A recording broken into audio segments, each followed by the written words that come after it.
Lamar! Well, let's see. In regards to video games, the perception of the downside and upside of the effects varies. One thing's for certain is that regardless of the type of video game, it tends to overall increase blood pressure, which isn't a good thing. I have seen people that go into rage tendencies. When I mean rage, I mean really taking it out on the machine or taking it out on the person next to them. It takes absolutely nothing for somebody who's already wound up to get even worse off.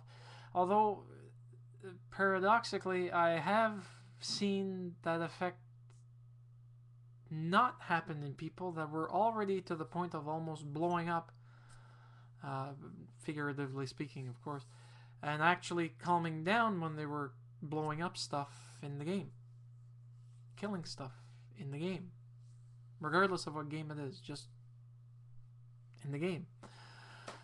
Um, I don't know what to say. I do know this: it does not improve peripheral vision. It does not improve your nighttime vision. In case if it does one thing, it could actually harm your vision depending on how close you're actually sitting to the TV.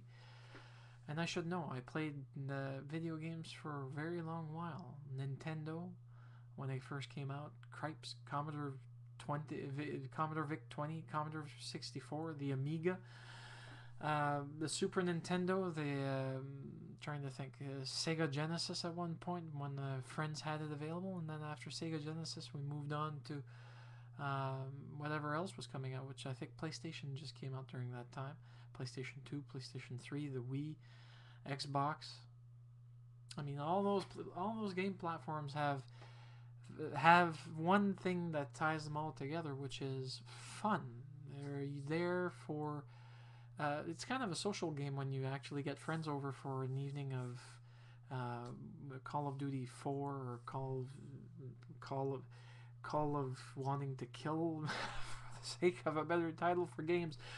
That, or if they actually invent role playing games, long term, long distance, long longevity role playing games that allow multiple players to play on the same unit, connected to either a web game and one of those massive online games that you can get.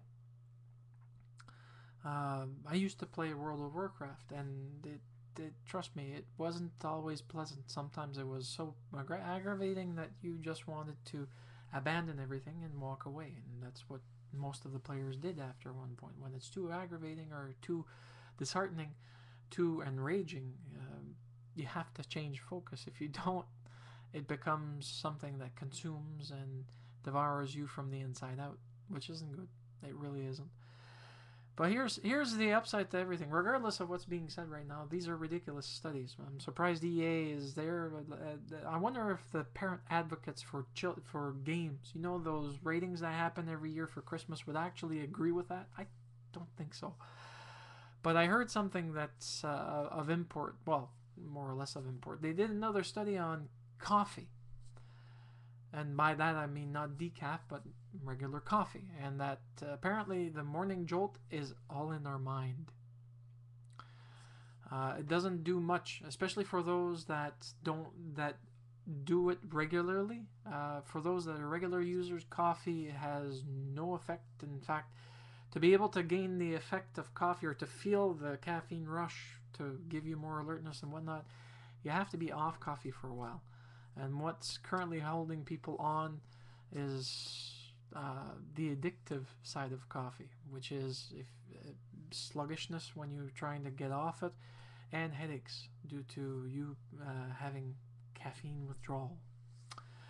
So to all those poor people that think that coffee actually does something to the in the morning, well, I drink coffee once in a while, and it seems to work fine on.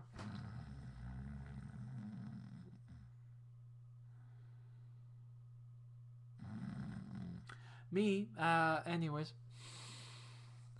have a nice one. And I really hope you enjoyed your cake, Lamar.